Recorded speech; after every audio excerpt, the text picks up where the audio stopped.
সূর্য এবং চন্দ্রকে জাহান্নামে নিক্ষেপ করা হবে ভাঁজ করে বা আলোহীন করে কিয়ামতের দিনে। ইমাম তাহাবী রাহিমাহুল্লাহ, ইমাম তাহাবী বড় মুহাদ্দিস, সূর্য চন্দ্রকে জাহান্নামে ফেলা হবে আযাব দেওয়ার জন্য। সূর্য চন্দ্র কি দোষ করেছে? সূর্য চন্দ্র কি দোষ করেছে যে তার জাহান্নামে দেওয়া হবে শাস্তি স্বরূপ? আর একটি হাদিস শোনাই সূর্য এবং চন্দ্র সম্পর্কে। এই সূর্যের তাপ গরমের দিনে কেন, এই শীতকালে ঠান্ডাতে সকালবেলা ঠান্ডা লাগছে, সন্ধ্যাবেলা ঠান্ডা লাগছে, আর সকাল 10টা 11টার পরে আর ওই কাপড়, যেই কাপড় পরে 8টার সময়, আমি নিজেই বলছি 8টা 8:30টার সময় যেই কাপড়টা পরে, মোটা কাপড় পরে একটু অফিসে আসছি, আর সেই কাপড় পরে 12টার সময় বের হওয়া যায় না অফিস থেকে। হঠাৎ করে দেখেন এইটুকু গরমে, শীতকালের গরমে চিন্তা করুন তো, তাহলে গ্রীষ্মকালের গরম কেমন? দুনিয়ার এই গরম যদি এত হয়, অথচ এই সূর্য কত দূরে, কত দূরে সূর্য পৃথিবী থেকে। এই সূর্য আর চন্দ্রকে কি করা হবে শোনেন।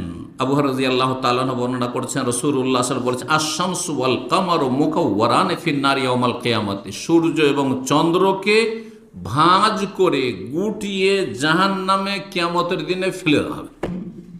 বিশাল সূর্য, সূর্য কত বড় চিন্তা করুন দেখি, পৃথিবীর চাইতে, সমস্ত গ্রহ নক্ষত্রের চাইতে কত বড় এই সূর্য। সেই আর সূর্যের তাপ কত চিন্তা করুন দেখি। এই সূর্য এবং চন্দ্র এগুলিকে কি করা হবে? মুকাওয়ারান, তাকওয়ির, ইজা শামসু কুওয়িরাত, এখান থেকে ইজা শামসু কুওয়িরাত। কুওয়িরাত মানে আলোহীন হওয়া, আর তাকওয়ির মানে কোনো কিছু ভাঁজ করে দেওয়া, গুটিয়ে দেওয়া। একটা কাগজ পেপার আছে, ভাঁজ করে দিলেন, ভাঁজ করে মুড়িয়ে দিলেন, তাবিজ বানিয়ে দিলেন, তাবিজের বা ওষুধের যে প্যাকেট, ওই হোমিওপ্যাথি ওষুধে করে এরকম, এটা ভাঁজ করা।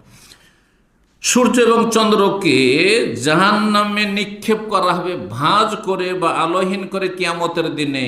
ইমাম তাহাবী রাহিমাহুল্লাহ, ইমাম তাহাবী বড় মুহাদ্দিস, কিন্তু ফিকহি মাসাইলে তিনি হানাফি ছিলেন, আর আকীদায় তিনি হানাফিদের মতো মাতুরিদি আশারি ছিলেন না, বরং তিনি সালাফি ছিলেন, কোরআন সুন্নাহর অনুসারী ছিলেন।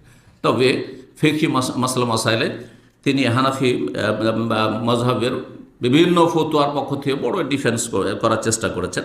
তার দুটি হাদিসের কিতাবও রয়েছে। হানাফি মযহাবের যেসব বড় মুহাদ্দিস হয়েছে তার অন্যতম ইমাম তাহাবী রাহিমাহুল্লাহ। তার কিতাব মুশকিলুল আসার একটি, আরেকটি হচ্ছে মানিল আসার। তো এই মুশকিলুল আসার প্রথম খণ্ডে তিনি এই হাদিসটি নিয়ে এসেছেন। আর বাইহাকি তো রয়েছে, ইমাম বাইহাকি নিয়ে এসেছেন তার কিতাব কিতাবুল বাস ওয়ান নুশুর, কিয়ামত সম্পর্কে যে কিতাব রয়েছে। ইমাম বাজ্জার হাদিসটিকে নিয়ে এসেছেন। তাহলে সূর্য চন্দ্র কি হবে? জাহান্নামে নিক্ষিপ্ত